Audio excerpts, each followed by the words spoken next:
Corona வந்துருச்சு, எங்கள்கிட்ட காசு இல்லை அப்படின்றாங்க. நிதியமைச்சர் அவர்களே, உங்ககிட்டயா காசு இல்லை?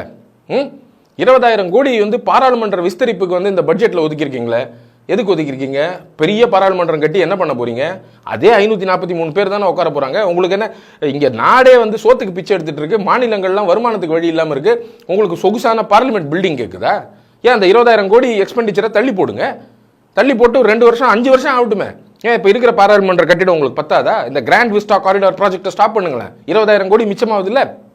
அடுத்தது கிட்டத்தட்ட வந்து இப்போ பார்த்தீங்கன்னா இவ்வளவு கஷ்டமான காலத்துலையும் நம்ம ஜி இருக்கிறார்ல, ஜி அவர் வந்து அவருடைய சொகுசு பயணத்துக்காக இந்த மயிலோடையும் முயலோடையும் வாத்தோடையும் போஸ்ட் கொடுத்துட்டு வீட்டில் இருக்கும்போது இப்படி பண்ணுவார்.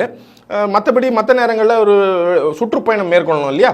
இதில் அட்வான்ஸ்டு டிஃபென்ஸ் மிசைல் சிஸ்டம்ஸோட வெளிநாட்டில் ஒரு பிளேன் ஒன்று ஆர்டர் பண்ணியிருக்கிறாருங்க, சொகுசு விமானம்.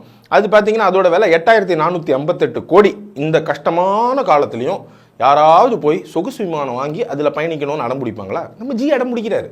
ஏன் அந்த ஃபோர்ஸ் மேஜர் கிளாஸ் காரணம் காமிச்சு அந்த ஒப்பந்தத்தை இப்போ ஸ்டாப் பண்ணுங்க. இப்போ அவசியமா இந்த சொகுசு விமானம்?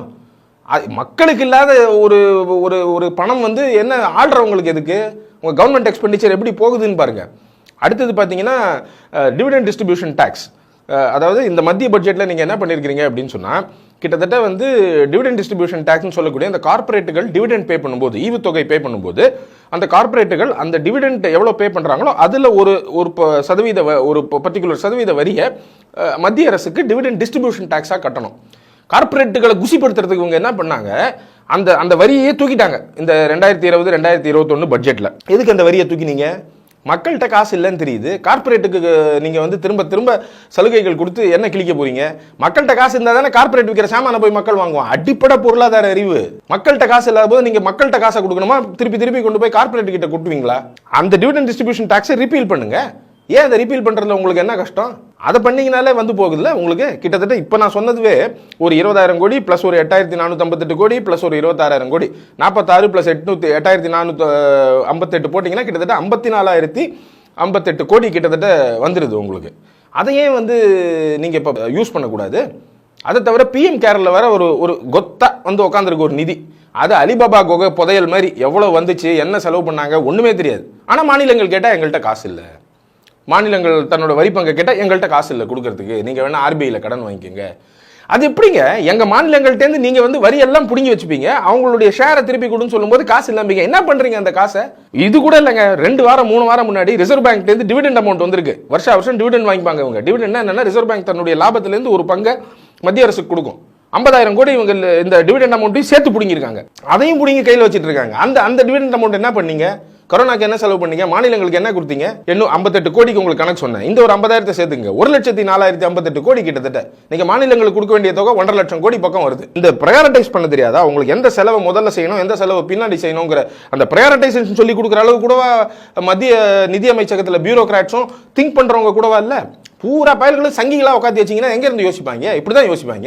இதை வந்து கேட்டுட்டு நீங்க வந்து மாநிலங்களுக்கு காசு இல்லைன்றீங்க. சரி, அதுக்கப்புறம் இப்ப மாநிலங்களுக்கு நீங்க வந்து இந்த ஜிஎஸ்டி வரி வகையில நீங்க இதை கண்டிப்பா பிரிச்சு கொடுத்தாலும், பஞ்சாப் மாதிரி ஒரு சின்ன மாநிலம், அந்த மாநிலத்துக்கு உண்டான வரி வருமான இழப்பே பார்த்தீங்கன்னா கிட்டத்தட்ட 4,000 கோடி. அந்த 4,000 கோடி எப்போ கொடுப்பீங்க? சரி, மற்ற மாநிலத்தெல்லாம் கொடுங்க, நம்ம தமிழ்நாட்டுக்கு வருவோம். தமிழ்நாடு 9,000 கோடி கரோனா நிவாரணத்துக்கு ஸ்பெண்ட் பண்ணதுக்கு உங்கள்கிட்ட நிதி கேட்டுச்சு. எவ்வளோ கொடுத்தீங்க? 300 கோடி கொடுத்தீங்க. 9,000 கோடி எங்கே இருக்குது? 300 கோடி எங்கே இருக்குது? சரி, அதை கூட விடு, நீ தரமாட்ட, ரைட்டு. அந்த பிஎம் கேர்லாம் எதுக்கு இருக்குன்னு தெரியாது, ரைட், ஓகே. இந்த ஜிஎஸ்டி காம்பன்சேஷன் இழப்பையாவது நீங்கள் கொடுக்கணுமா வேண்டாமா? 12,259 கோடி ரூபா தமிழ்நாட்டுக்கு வர வேண்டியது இந்த ஜிஎஸ்டி வரி இழப்பு காம்பன்சேஷனில் எப்போ கொடுக்க போறீங்க? இல்லை நாங்கள்லாம் எங்கள் மாநிலங்கள்லாம் என்ன செய்யணும்? கையேந்தி பிச்சை எடுக்கணுமா? இந்த மத்திய அரசு பாஜக வந்ததுலேருந்து இவங்க என்ன பண்ணுறாங்க அப்படின்னு சொன்னீங்கன்னா, தொடர்ச்சியாக எல்லாத்தையும் மத்திய அரசுக்கு முதல்ல கொடுத்துருங்க, மத்திய அரசு அதுக்கப்புறம் பங்கிட்டு கொடுப்பாங்க. அது வந்து நீங்கள் வந்து கேஸ் சிலிண்டர் சப்சிடி ஆகட்டும், அல்லது வந்து இந்த மாதிரி ஜிஎஸ்டி வரி பங்கீடு ஆகட்டும், அதுக்கப்புறம் உழவர்களுக்கு இப்போ அவங்க புதுசாக போடுற அந்த மானிய திட்டங்கள் ஆகட்டும், எது நாங்கள் நேரடியாக கொடுக்குறோம்னு எல்லாத்தையும் மானியத்தையும் அவங்க வாங்கி வச்சுக்கிறாங்க, வரியையும் வாங்கி வச்சுக்கிறாங்க. அப்புறம் அந்த பெனிஃபிஷியரிஸ் போய் இல்லை மாநிலங்கள் போய் எங்களை பங்கை கொடுங்க அப்படின்னு கேட்டால் காசு இல்லைன்றாங்க. அது எப்படி என் காசை நீ வாங்கி வச்சுட்டு செலவு பண்ணிட்டு இல்லைம்ப நீ அப்படி என்ன செலவு பண்ணிட்டீங்க மாநிலத்துக்கு? இது வந்து அரச பொருளாதார பயங்கரவாதம். இது வந்து இந்த மத்திய அரசு மாநிலங்கள் மேல் கட்டவிழ்த்திருக்கிற அரச பொருளாதார பயங்கரவாதம் என்று சொல்வதை விட வேற எதுவும் சொல்றதுக்கு இல்லை. அதுக்கப்புறம் நம்ம நிதியமைச்சர்